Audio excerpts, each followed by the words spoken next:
Cat loved Hey, sweet peaches. Happy dreamingpeach.com. Tuesday. How are you? So, over the weekend, I made a long video that I never had got time to edit, but then I had made a few TikTok videos like this that I did get around to compiling, and I shared it yesterday. And I hope that it's not too disjointed because it was supposed to be fill-in videos for a longer video, but I just wanted to share something, and I did kind of half watch it, and I think it was somewhat cohesive.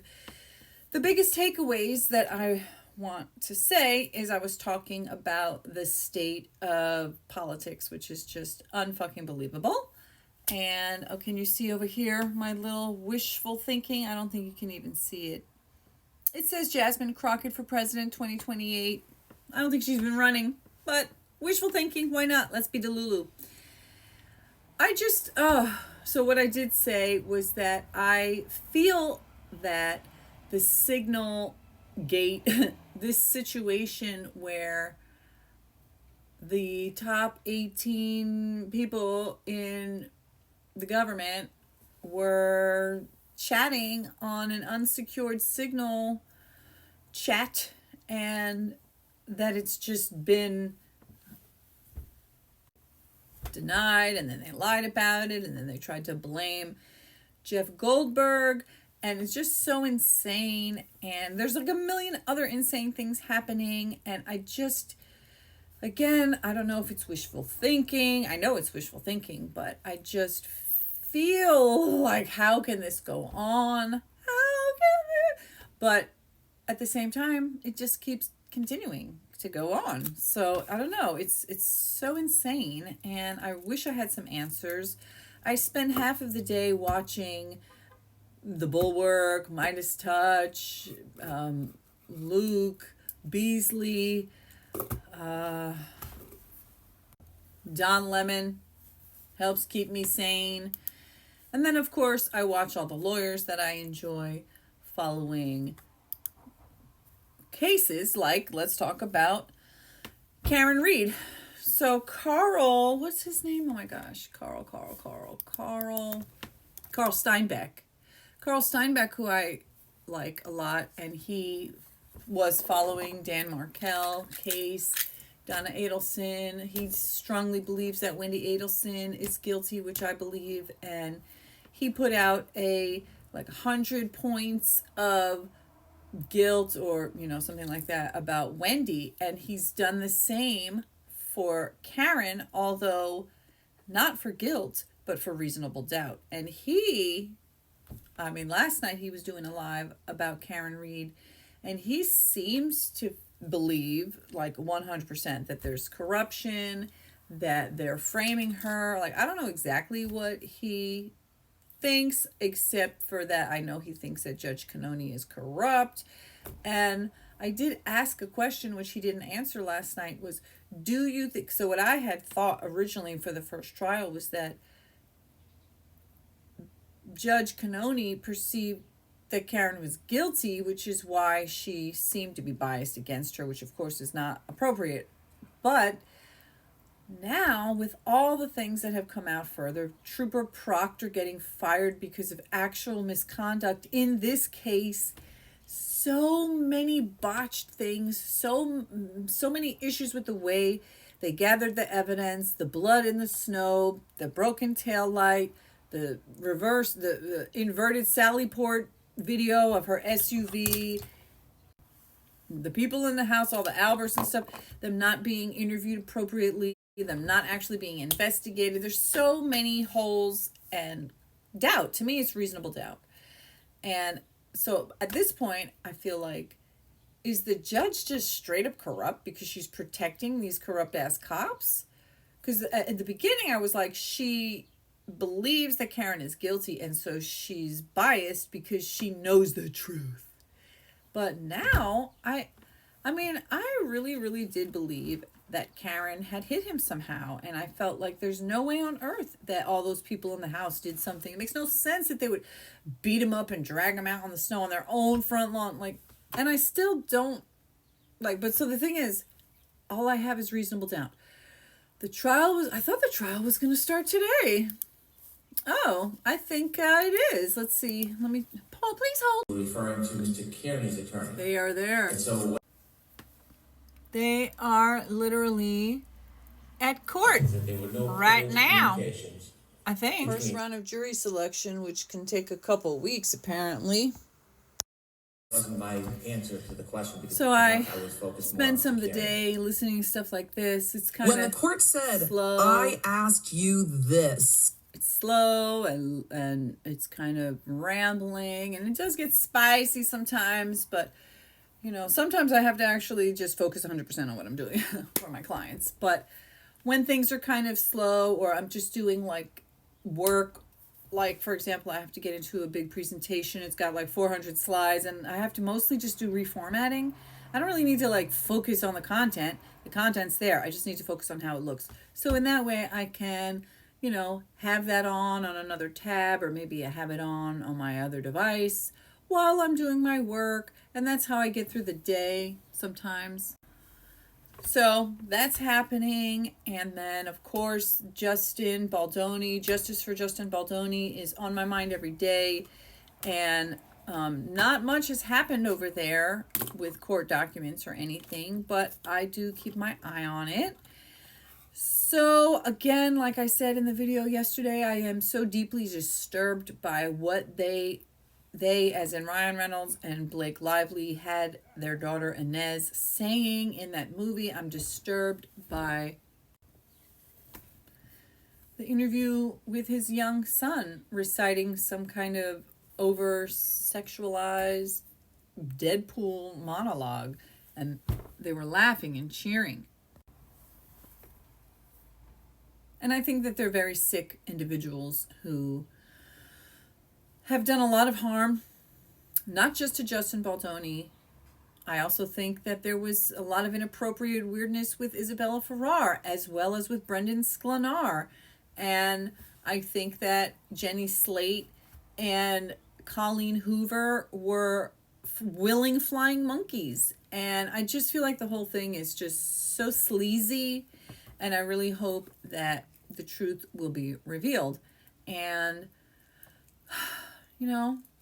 I had unfollowed the Midas Touch because I was so disgusted by how they immediately shut down Jessica Denson and any questions that she had or anybody else had about the election integrity. And now it seems like more and more reports are coming out that challenge those results. However, no one has made any major steps, and the thing that's insane to me is my biggest question with this whole politics thing is who the motherfucking F is going to step up and stop these maniacal, egomaniac, just malignant narcissists whose storyline, whose best case scenario is a literal nightmare for almost everybody on earth. They are turning our long-standing allies into enemies. They're turning our so-called enemies into our besties who have our worst interest in mind.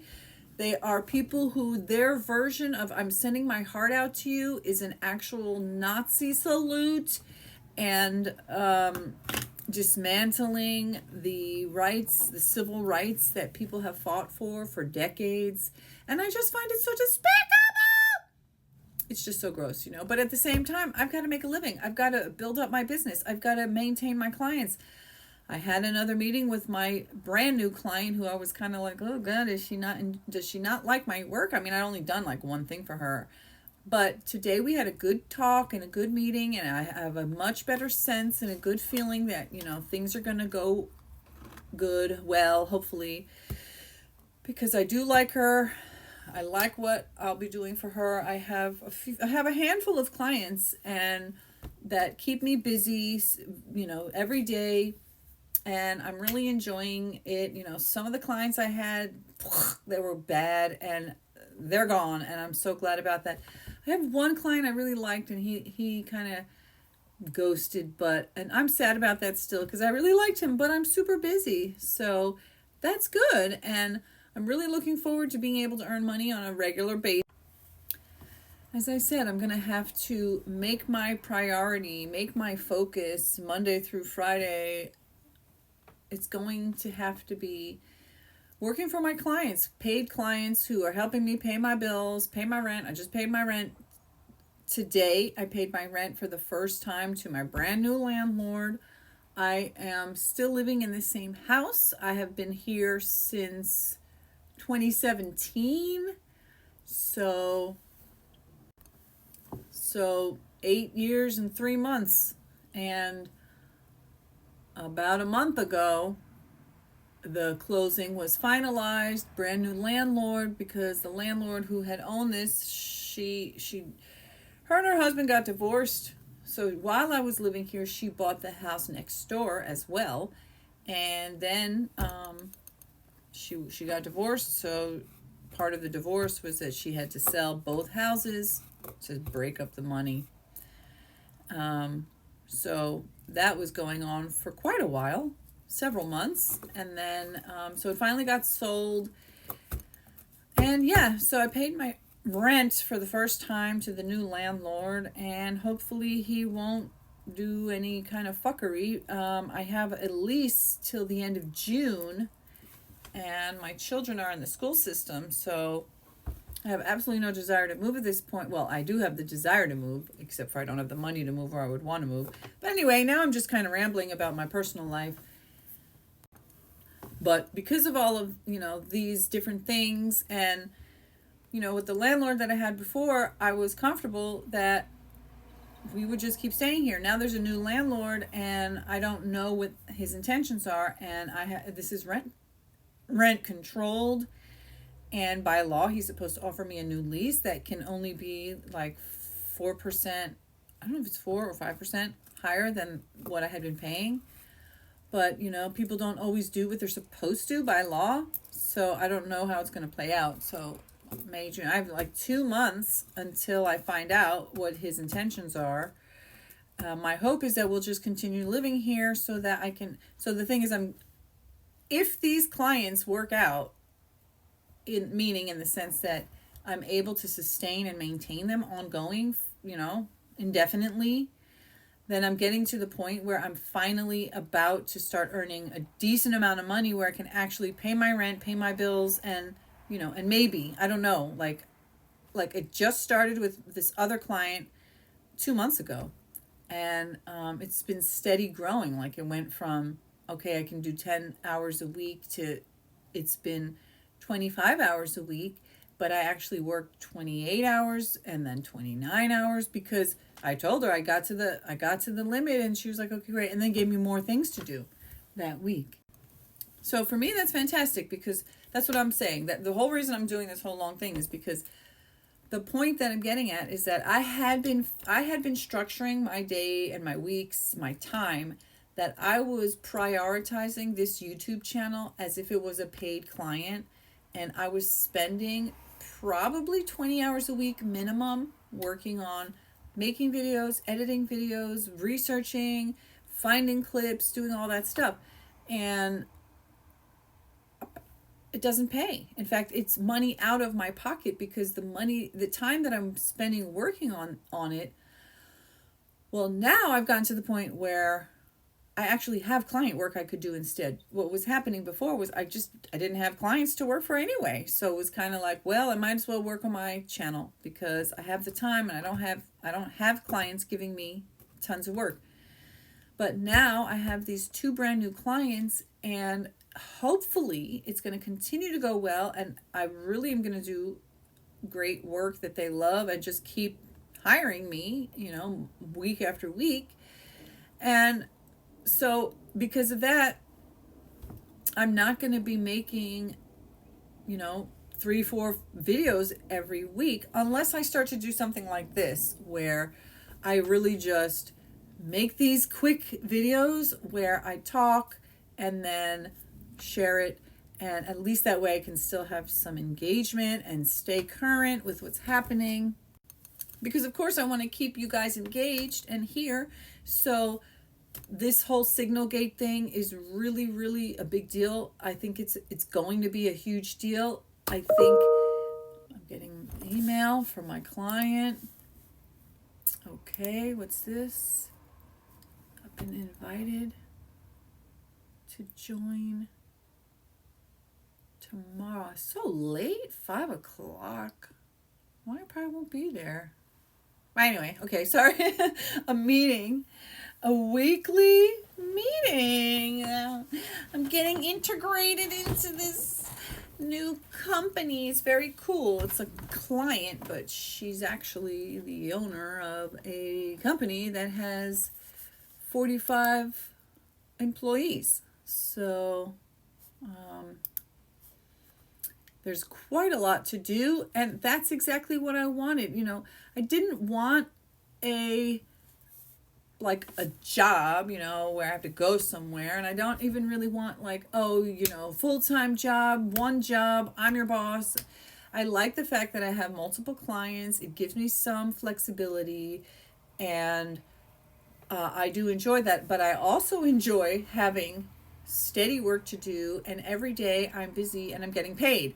So, you know, but I really do enjoy making these videos. It's therapeutic for me. I love to share my thoughts. I love when you guys comment, when you ask questions, when you have something interesting or funny to say. I really do enjoy the engagement, and I would love for more people to subscribe and hit the bell notifications so you never miss a new video.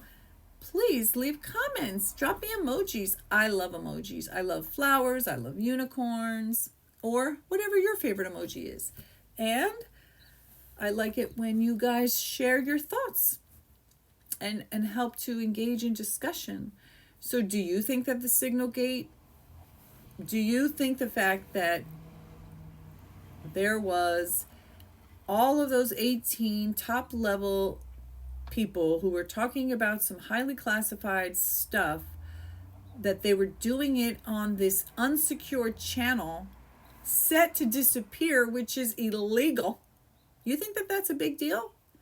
Do you think that it's gone too far and there's no turning back now and there's no one left to hold these people accountable? Or do you think that the spell will be broken? Again, I was saying in another video, which I don't think I shared, they don't need all Republicans to be broken out of their MAGA cult spell. They just need like a handful, or maybe like 5 or 10. They just need enough to shift the voting so that there's enough pushback to get these motherfuckers held accountable and into prison. At the bare minimum, held accountable. Do I ever think any of them will ever see the inside of a prison cell?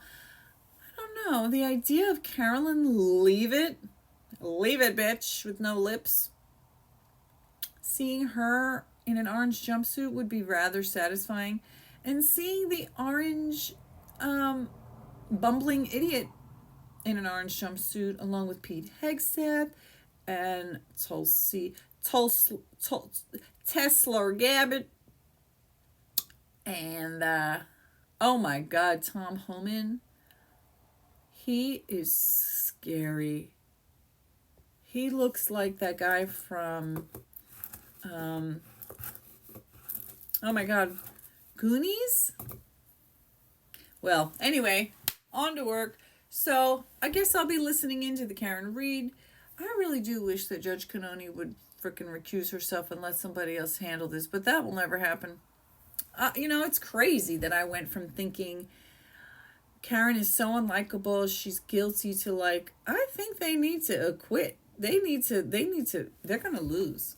It's going to be a hung jury, or maybe they'll just straight up say not guilty. But I feel like, I don't know, at this point, so corrupt. They need to just let this woman go home and get on with her damn life and take care of her IBS and shit. It's a horrible, horrible tragedy, but I don't think there's any way that they will ever prove intent. So that's my thoughts about that.